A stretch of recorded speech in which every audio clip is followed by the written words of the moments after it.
When it comes to handgun calibers, few debates get gun enthusiasts more fired up than this one: 45 ACP versus 9mm. The FBI said that 9mm is just as good as 45 ACP, but we're here to make the argument that sometimes bigger really is better. Back when John Browning fine-tuned the 45 ACP, the premier arm of the military was the cavalry. Part of their job was stopping opposing cavalry, even if it meant stopping horses. That's why the U.S. Army insisted on something 45 back then. When Roosevelt I and Taft were presidents, they would not accept the new 9mm pistol cartridge that was gaining popularity in Europe. Fast forward a century, and the FBI kicks the 45 to the curb, as the 9mm is as good as the 45 because of bullet construction improvements. Basically, they said the decision was made because they couldn't see a difference. However, today, we're going to prove that the tried and true 45 ACP, America's big bore legend, is still the king of stopping power. Going by dates, the 9mm cartridge was actually developed first, so let's start there. The rimless, tapered 9x19mm Parabellum was created by Austrian firearm designer George Luger in 1901, 4 years before John Moses Browning dropped the 45 ACP. Like the 45, the 9mm was designed for a specific firearm, the Luger semi-auto pistol.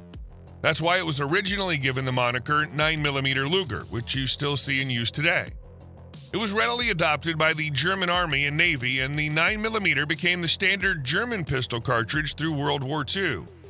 The 9mm went on to be adopted as the pistol cartridge and submachine gun cartridge of NATO and many independent nations. Today, it's the most popular handgun cartridge for many applications, including the military, law enforcement, and self-defense. The rimless, straight-walled 45 ACP, which stands for Automatic Colt Pistol, was designed by Browning in conjunction with the refinement of what would become the Colt 1911 pistol. It was the first cartridge adopted by the U.S. military for its first automatic pistol, the M1911. The round was initially introduced in 1905. An age when semi-autos in the U.S. were considered finicky, underpowered little guns that jammed all the time, because, well, they mostly were.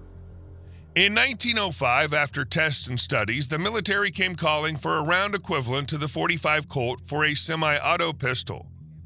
Browning sized up his prototype 41 caliber round in the pistol he was working on. The result was the Colt Model 1905 and the 45 ACP cartridge. That original 45 was topped with a 200-grain bullet and had a velocity of about 900 feet per second. After further testing with the dominant ammo makers of the day, the standard 45 ACP we know today became a 230-grain bullet with a velocity of 850 feet per second. It hit like a 45 Schofield and was a lot shorter and lighter than the 45 Colt with less recoil. The 45 ACP is one of the few larger cartridges that's actually easy to shoot in full and medium-sized handguns. It has relatively little felt recoil and muzzle flip. It thuds rather than snaps and is easy to control for many shooters, even newbies. This changes when you get into subcompact handguns, where the 45 can be a bit of a mule. You'll often hear that a 45 has more stopping power than a 9mm. Instead of getting pulled into silly stopping power or knockdown power debates, what you should know is that a 45 bullet is large and wide with a fair amount of mass that's moving relatively slow. It creates larger wound channels, sending most of its energy into a target, as opposed to a smaller FMJ bullet that'll often punch a hole through a target. The 9mm might expand to as much as the 45 starts out with, maybe even a bit more in perfect conditions. But the 45 is not going to shrink, and it will not be less than 0.451 inch in diameter. And any expansion that happens only makes the difference greater. Keep in mind the word potential, because bullets are not guaranteed to expand. I've talked to a number of people in the various aspects of practical, tactical, and law enforcement shooting, and the percentage of pistol bullets that fail to expand is almost depressing to consider. So if expansion doesn't happen, then we're back to comparing 0.355 inch versus 0.451 inch as the baseline consideration. The differences can be dramatic. There was a recent shooting in Dearborn Heights, a suburb that's contiguous to Detroit. The homeowner realized there was an intruder, and when challenged, the intruder started shooting. So the homeowner responded with gunfire. After a few seconds, everyone involved had been hit by projectiles, even the sleeping girlfriend. The girlfriend and the homeowner were treated at the hospital, while the intruder, hit in the leg by a single round of .45 hardball, required more care. He eventually had to have his leg amputated. And that was with the .45 hardball, no expansion. In real self-defense situations, you might not have time for double taps or follow-up shots. You need that first shot to count. Studies and anecdotal reports from law enforcement and military indicate that .45 ACP is more likely to stop a threat with a single shot, especially with expanding hollow point ammo. With .45, I've seen targets go down faster, especially in close quarters. You feel the hit, you know the threat's over. Not to be gruesome, but ballistic gelatin is a uniform and consistent media, and people are not. It's just that we can test in ballistic gel in a consistent and safe and legal manner. While it seems the world is a 9mm place these days, you'll have no lack of options for ammo and bullet design choices in the .45 ACP. Good old hardball, a jacketed 230 grain round nose, has been the standard for over a century, and with good reason. It's accurate enough, and it's ultra reliable. Most pistols fed most 230 grain hardball loads are going to be more accurate than the shooter is capable. However, if you really need an extra dollop of accuracy, then you can invest in some Hornady XTP loads. They are brilliantly accurate, and they expand. Now, it's a rare 1911 these days that'll balk at 230 jacketed round nose, and with the fierce competition in the marketplace these days, everyone makes a reliable pistol. So you aren't stuck with hardball. However, if you want expansion, or at least the potential, then you can go with gold dot. One reason you might want to go with a hollow point bullet is when you're indoors, all handgun bullets penetrate too much on interior walls, but hollow points penetrate less than hardball does. That's worth a thought and some planning. When using a firearm indoors, knowing your target and what's behind it becomes really important. With prudence and planning, you might find that using a .45 ACP means less of your house structure and furniture is cover for the intruder, and more of it's merely concealment. This you actually have to think about, consider, and plan for.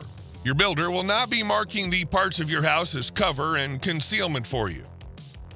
Now I'll share something tactical shooters and survivalists love: suppressed fire. The .45 ACP is naturally subsonic. That means no sonic crack when suppressed, just that satisfying thump. You don't have to use specialty rounds to stay subsonic like you do with 9mm. The .45 is quiet, consistent, and lethal. Perfect for stealth applications, urban survival, or home defense when you need to protect your family without blasting out your eardrums. Another plus is the fact that the .45 ACP operates at lower pressure, around 21,000 psi, compared to the 9mm's 35,000 plus psi. That means less wear and tear on your firearm over time. Your barrel lasts longer, your frame holds up better, especially in all steel or alloy framed guns like the classic 1911. The .45 is just easier on the hardware.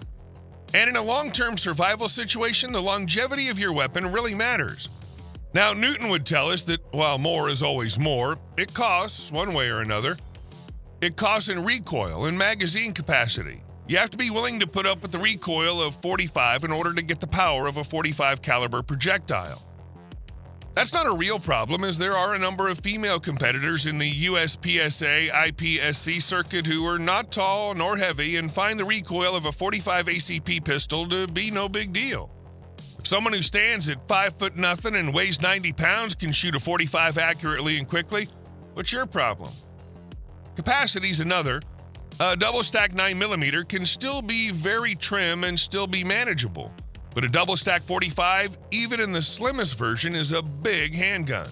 Remember that the single-stack 1911 pistol has been in continuous production since 1911 for a reason.